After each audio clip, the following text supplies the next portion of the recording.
Remix. To combine or edit existing materials to produce something new. The term remix originally applied to music.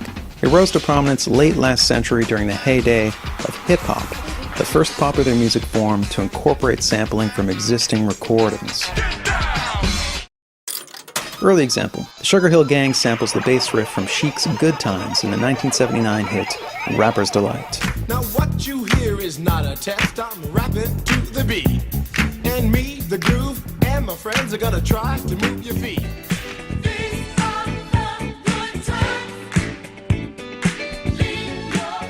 Since then, that same bass line has been sampled dozens of times.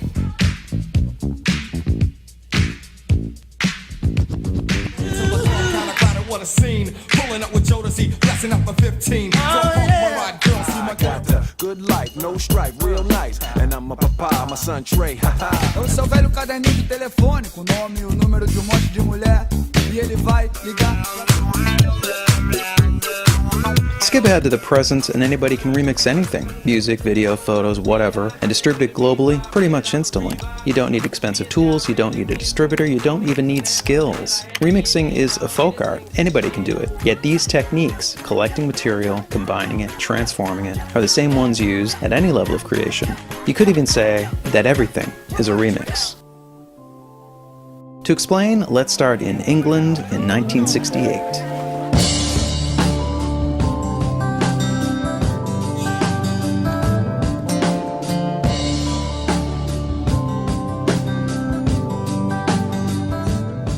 Jimmy Page recruits John Paul Jones, Robert Plant, and John Bonham to form Led Zeppelin. They play extremely loud blues music that will soon be known as, wait.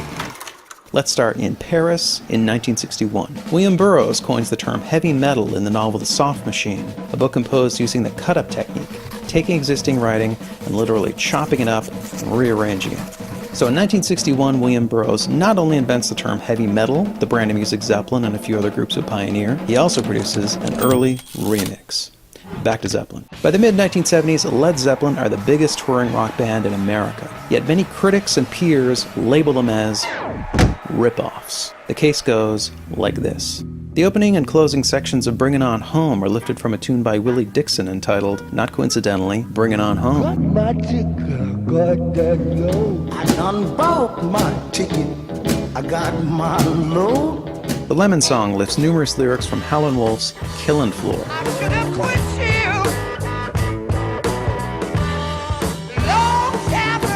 I should have quit you a long time ago. Black Mountainside lifts its melody from Black Waterside, a traditional arranged by Bert Jansch.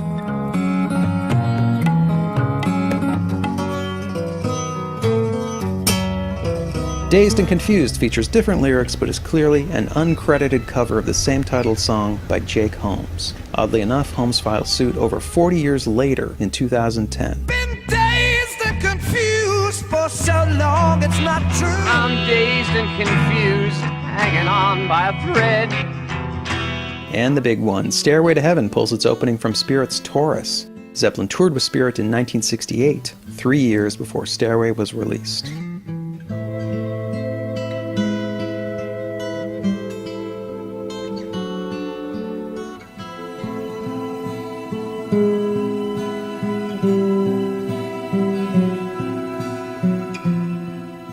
Zeppelin clearly copied a lot of other people's material. But that alone isn't unusual. Only two things distinguish Zeppelin from their peers.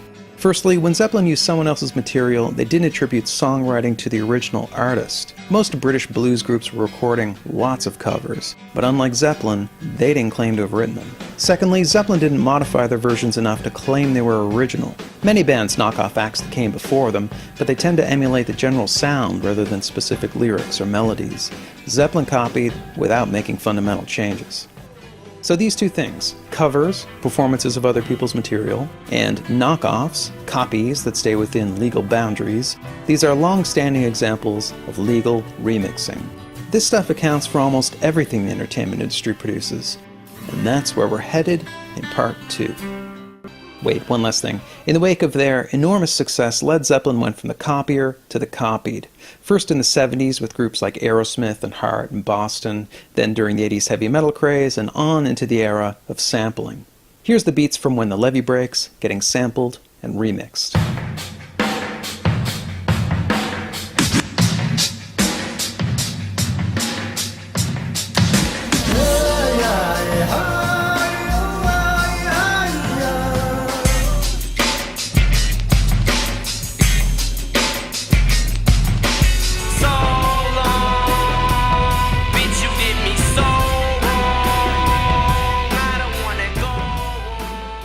In Zeppelin's defense, they never sued anybody. Perhaps it's because movies are so massively expensive to make.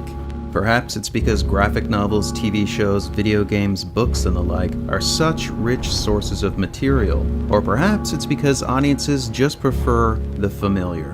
Whatever the reason, most box office hits rely heavily on existing material. Of the 10 highest grossing films per year from the last 10 years, 74 out of 100 are either sequels or remakes of earlier films or adaptations of comic books, video games, books, and so on. Transforming the old into the new is Hollywood's greatest talent.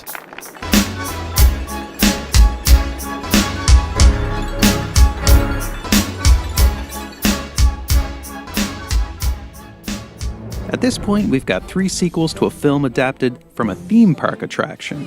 We've got a movie musical based on a musical which was based on a movie. We've got 2 sequels to a film that was adapted from an animated TV show based on a line of toys. We've got a movie based on 2 books, one of which was based on a blog, which was inspired by the other book that was adapted into the film. Julie and Julia. Do you follow? We've got 11 Star Trek films, 12 Friday the 13th, and 23 James Bonds. We've got stories that have been told, retold, transformed, referenced, and subverted since the dawn of cinema. We've seen vampires morph from hideous monsters to caped bedroom invaders, to campy jokes, to sexy hunks, to sexier hunks. Of the few box office hits that aren't sequels, remakes, or adaptations, the word original wouldn't spring to mind to describe them. These are genre movies, and they stick to pretty standard templates. Genres then break up into subgenres with their own, even more specific conventions. So within the category of horror films, we have subgenres like slasher, zombie, creature feature, and of course, torture porn. All have standard elements that are appropriated, transformed, and subverted. Let's use the biggest film of the decade as an example. Now, it's not a sequel, remake, or adaptation, but it is a genre film, sci-fi, and most tellingly, it's a member of a tiny subgenre where sympathetic white people feel bad about all the murder, pillaging, and annihilation being done on their behalf. I call this subgenre Sorry About Colonialism. I'm talking about movies like Dances with Wolves, The Last Samurai, The Last of the Mohicans, Dune, Lawrence of Arabia, A Man Called Horse, and even Ferngully and Pocahontas. Films are built on other films, as well as on books, TV shows, actual events, plays, whatever. This applies to everything from the lowliest genre film right on up to revered indie fare.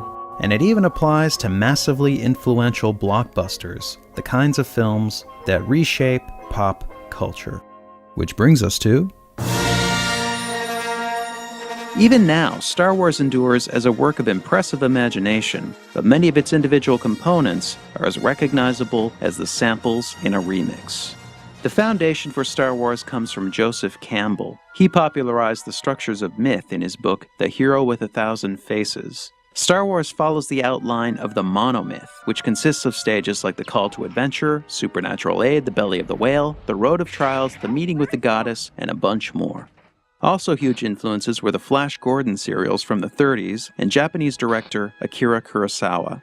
Star Wars plays much like an updated version of Flash Gordon, right down to the soft wipes and the opening titles design. From Kurosawa, we get masters of spiritual martial arts, a low-ranking bickering duo, more soft wipes, a beneath the floorboards hideaway, and a boastful baddie getting his arm chopped off. You just watch yourself. We're wanted men. I have the death sentence on 12 systems.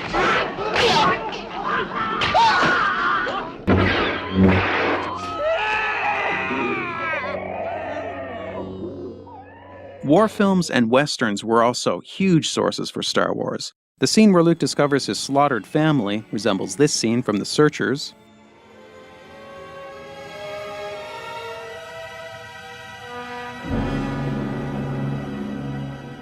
And the scene where Han Solo shoots Greedo resembles this scene from The Good, the Bad, and the Ugly.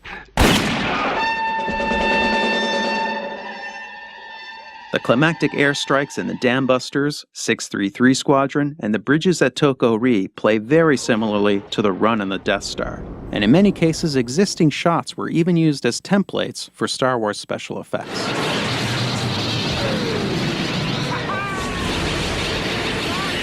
I got him! Brave kid! Don't get cocky!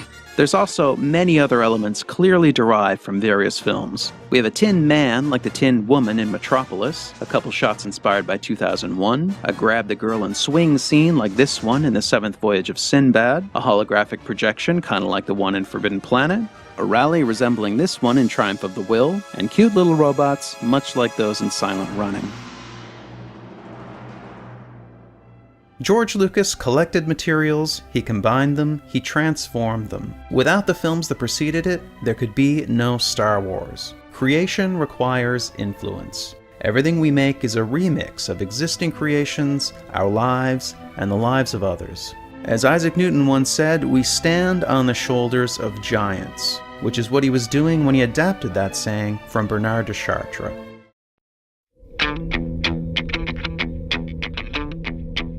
George Lucas was the most movie-saturated filmmaker of his era, but that baton has since been passed to Quentin Tarantino's remix master thesis is Kill Bill, which is probably the closest thing Hollywood has to a mashup.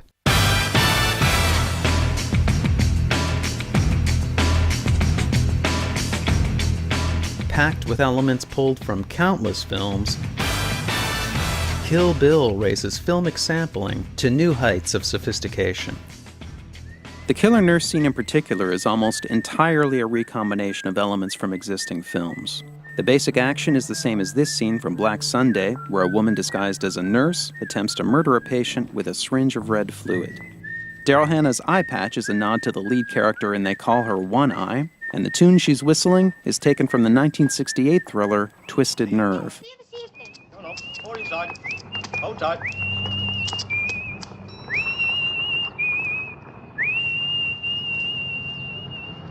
Capping it off, the split screen effect is modeled on techniques used by Brian De Palma in an assortment of films, including Carrie.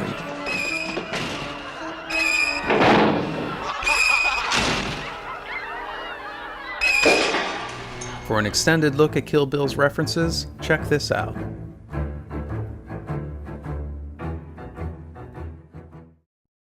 The act of creation is surrounded by a fog of myths. Myths that creativity comes via inspiration, that original creations break the mold, that they're the products of geniuses, and appear as quickly as electricity can heat a filament. But creativity isn't magic.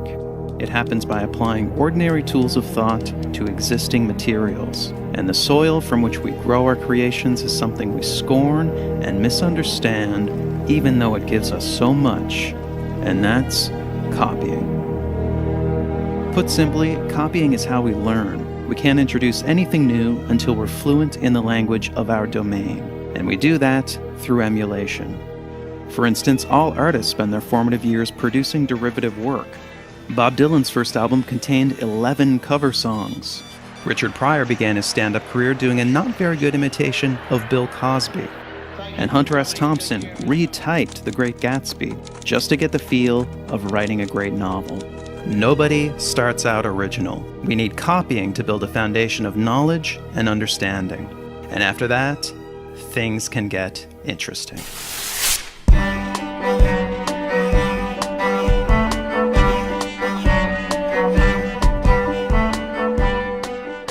After we've grounded ourselves in the fundamentals through copying, it's then possible to create something new through transformation, taking an idea and creating variations. This is time-consuming tinkering, but it can eventually produce a breakthrough. James Watt created a major improvement to the steam engine because he was assigned to repair a Thomas Newcomen steam engine. He then spent 12 years developing his version. Christopher Latham Scholes modeled his typewriter keyboard on a piano. This design slowly evolved over 5 years into the QWERTY layout we still use today. And Thomas Edison didn't invent the light bulb. His first patent was improvement in electric lamps, but he did produce the first commercially viable one after trying 6,000 different materials for the filament.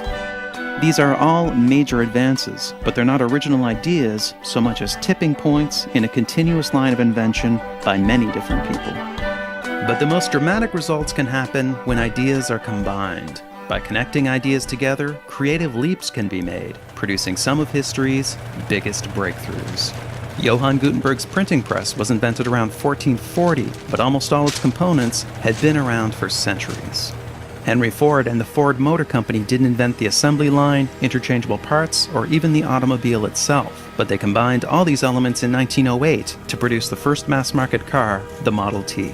And the internet slowly grew over several decades as networks and protocols merged. It finally hit critical mass in 1991 when Tim Berners-Lee added the World Wide Web. These are the basic elements of creativity: copy, transform, and combine. And the perfect illustration of all these at work is the story of the devices we're using right now. So let's travel back to the dawn of the personal computer revolution and look at the company that started it all. Xerox. Xerox invented the modern personal computer in the early 70s. The Alto was a mouse-driven system with a graphical user interface. Bear in mind that a popular personal computer of this era was operated with switches, and if you flipped them in the right order, you got to see blinking lights. The Alto was way ahead of its time. Eventually, Apple got a load of the Alto and later released not one, but 2 computers with graphical interfaces, the Lisa and its more successful follow-up, the Macintosh. The Alto was never a commercial product, but Xerox did release a system based on it in 1981, the Star 8010. 2 years before the Lisa, 3 years before the Mac. It was the Star and the Alto that served as the foundation for the Macintosh. The Xerox Star used a desktop metaphor with icons for documents and folders. It had a pointer, scroll bars, and pop-up menus. These were huge innovations, and the Mac copied every one of them.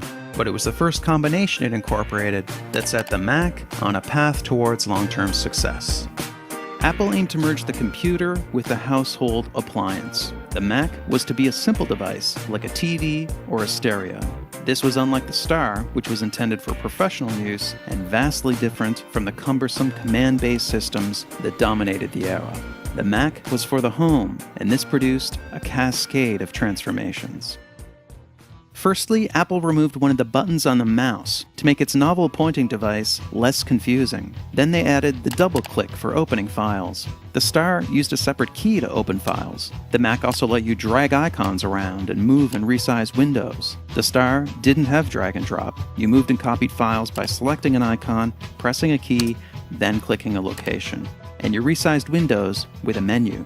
The Star and the Alto both featured pop-up menus, but because the location of these would move around the screen, the user had to continually reorient.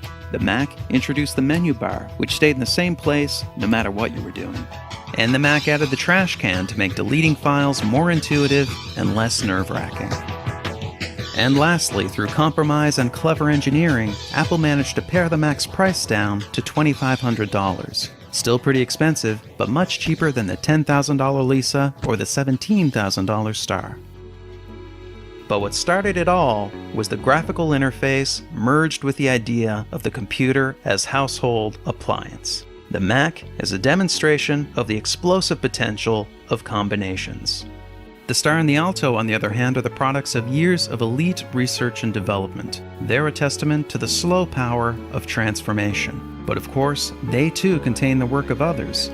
The Alto and the Star are evolutionary branches that lead back to the NLS system, which introduced Windows and the mouse, to to Sketchpad, the first interactive drawing application, and even back to the Memex, a concept resembling the modern PC decades before it was possible. The interdependence of our creativity has been obscured by powerful cultural ideas, but technology is now exposing this connectedness. We're struggling legally, ethically, and artistically to deal with these implications, and that's our final episode, Part 4.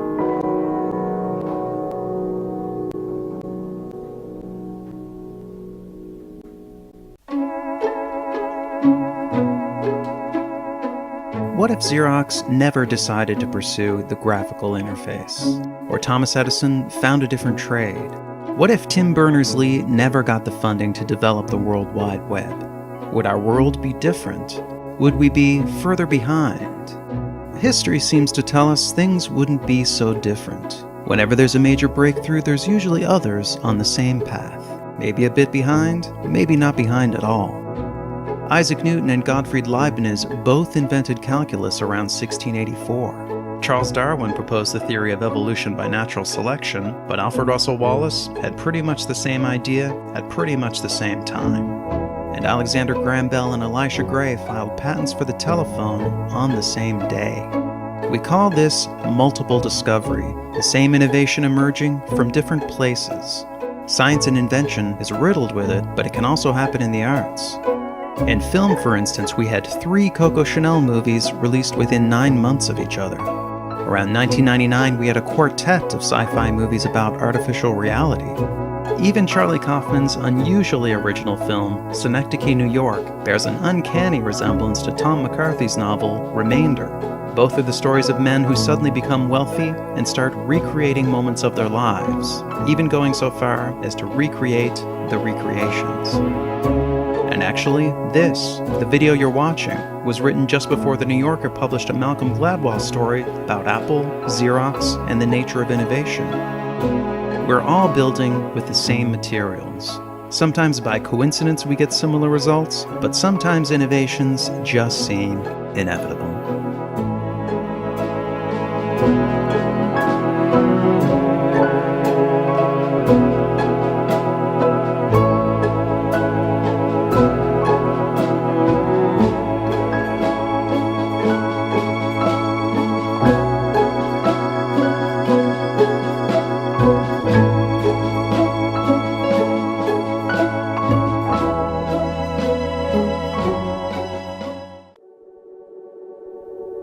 The genes in our bodies can be traced back over 3.5 billion years to a single organism, Luca, the last universal common ancestor. As Luca reproduced, its genes copied and copied and copied and copied. Sometimes with mistakes, they transformed. Over time, this produced every one of the billions of species of life on Earth. Some of these adopted sexual reproduction, combining the genes of individuals, and altogether, the best adapted life forms prospered.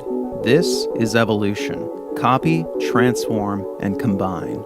And culture evolves in a similar way, but the elements aren't genes, they're memes, ideas, behaviors, skills. Memes are copied, transformed, and combined. And the dominant ideas of our time are the memes that spread the most. This is social evolution. Copy, transform, and combine. It's who we are, it's how we live, and of course, it's how we create. Our new ideas evolve from the old ones. But our system of law doesn't acknowledge the derivative nature of creativity. Instead, ideas are regarded as property, as unique and original lots with distinct boundaries.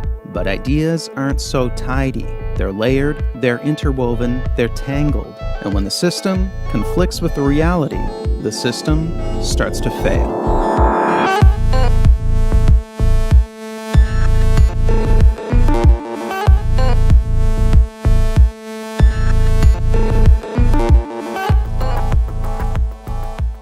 For almost our entire history, ideas were free.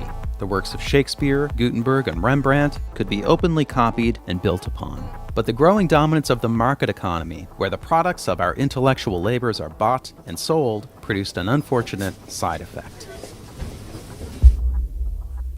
Let's say a guy invents a better light bulb. His price needs to cover not just the manufacturing cost, but also the cost of inventing the thing in the first place. Now let's say a competitor starts manufacturing a competing copy. The competitor doesn't need to cover those development costs, so his version can be cheaper. The bottom line, original creations can't compete with the price of copies. In the United States, the introduction of copyrights and patents was intended to address this imbalance. Copyrights covered media, patents covered inventions. Both aim to encourage the creation and proliferation of new ideas by providing a brief and limited period of exclusivity, a period where no one else could copy your work. This gave creators a window in which to cover their investment and earn a profit. After that, their work entered the public domain, where it could spread far and wide and be freely built upon. And it was this that was the goal, a robust public domain, an affordable body of ideas, products, arts, and entertainment available to all. The core belief was in the common good, what would benefit everyone. But over time, the influence of the market transformed this principle beyond recognition.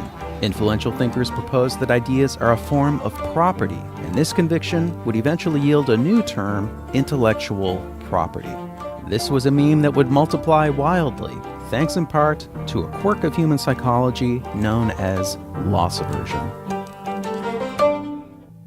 Simply put, we hate losing what we've got. People tend to place a much higher value on losses than on gains, so the gains we get from copying the work of others don't make a big impression. But when it's our ideas being copied, we perceive this as a loss and we get territorial. For instance, Disney made extensive use of the public domain. Stories like Snow White, Pinocchio, and Alice in Wonderland were all taken from the public domain. But when it came time for the copyright of Disney's early films to expire, they lobbied to have the term of copyright extended. Artist Shepard Fairey has frequently used existing art in his work. This practice came to a head when he was sued by the Associated Press for basing his famous Obama Hope poster on their photo. Nonetheless, when it was his imagery used in a piece by Baxter Orr, Fairey threatened to sue. And lastly, Steve Jobs was sometimes boastful about Apple's history of copying. We have, always been shameless about stealing great ideas. But he harbored deep grudges against those who dared to copy Apple. I'm going to destroy Android because it's a stolen product. I'm willing to go thermonuclear war on this. When we copy, we justify it. When others copy, we vilify it. Most of us have no problem with copying, as long as we're the ones doing it. So with a blind eye toward our own mimicry and propelled by faith in markets and ownership, intellectual property swelled beyond its original scope, with broader interpretations of existing laws, new legislation, new realms of coverage, and alluring rewards.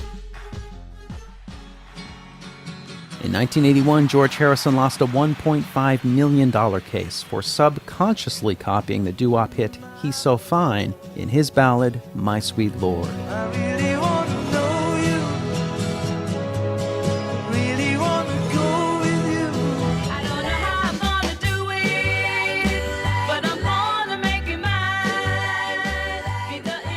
Prior to this, plenty of songs sounded much more like other songs without ending up in court. Ray Charles created the prototype for soul music when he based I Got a Woman on the gospel song It Must Be Jesus. There's a man be Jesus, going around be Jesus, taking names be Jesus, oh Lord. Say I got a woman way over town, good to me, oh yeah. Starting in the late 90s, a series of new copyright laws and regulations began to be introduced, and many more are in the works. The most ambitious in scope are trade agreements. Because these are treaties and not laws, they can be negotiated in secret, with no public input and no congressional approval. In 2011, ACTA was signed by President Obama, and the Trans-Pacific Partnership Agreement, currently being written in secret, aims to spread even stronger U.S.-style protections around the world. Of course, when the United States itself was a developing economy, it refused to sign treaties and had no protection for foreign creators. Charles Dickens famously complained about America's bustling book piracy market, calling it a horrible thing that scoundrel booksellers should grow rich. Patent coverage made the leap from physical inventions to virtual ones, most notably software. But this is not a natural transition. A patent is a blueprint for how to make an invention. Software patents are more like a loose description of what something would be like if it actually was invented. And software patents are written in the broadest possible language to get the broadest possible protection. The vagueness of these terms can sometimes reach absurd levels. For example, information manufacturing machine, which covers anything computer-like, or material object, which covers pretty much anything. The fuzziness of software patents boundaries has turned the smartphone industry into one giant turf war. 62% of all patent lawsuits are now over software. The estimated wealth lost is $500 billion. The expanding reach of intellectual property has introduced more and more possibilities for opportunistic litigation, suing to make a buck. Two new species evolved whose entire business model is lawsuits: sample trolls and patent trolls. These are corporations that don't actually produce anything. They acquire a library of intellectual property rights, then litigate to earn profits. And because legal defense is hundreds of thousands of dollars in copyright cases and millions in patents, their targets are usually highly motivated to settle out of court. The most famous sample troll is Bridgeport Music, which has filed hundreds of lawsuits. In 2005, they scored an influential court decision over this 2-second sample. That's it. And not only was the sample short, it was virtually unrecognizable.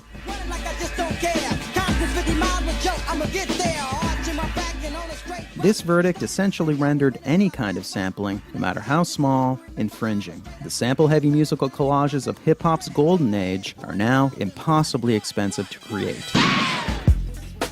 Now, patent trolls are most common back in that troubled realm of software. And perhaps the most inexplicable case is that of Paul Allen. He's one of the founders of Microsoft, he's a billionaire, he's an esteemed philanthropist who's pledged to give away much of his fortune, and he claims basic web features like related links, alerts, and recommendations were invented by his long-defunct company. So the self-proclaimed idea man sued pretty much all of Silicon Valley in 2010, and he did this despite no lack of fame or fortune.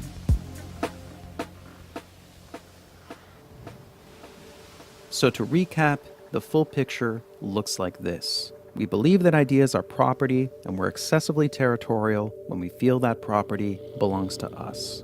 Our laws then indulge this bias with ever-broadening protections and massive rewards. Meanwhile, huge legal fees encourage defendants to pay up and settle out of court. It's a discouraging scenario, and it begs the question, what now?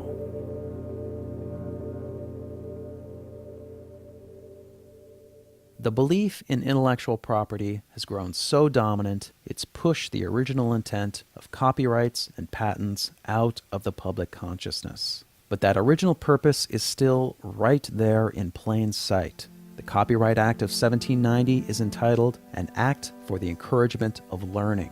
The Patent Act is to promote the progress of useful arts. The exclusive rights these acts introduced were a compromise for a greater purpose. The intent was to better the lives of everyone by incentivizing creativity and producing a rich public domain, a shared pool of knowledge open to all. But exclusive rights themselves came to be considered the point, so they were strengthened and expanded. And the result hasn't been more progress or more learning, it's been more squabbling and more abuse. We live in an age with daunting problems. We need the best ideas possible, we need them now, we need them to spread fast. The common good is a meme that was overwhelmed by intellectual property. It needs to spread again. If the meme prospers, our laws, our norms, our society, they all transform. That's social evolution, and it's not up to governments, corporations, or lawyers. It's up to us.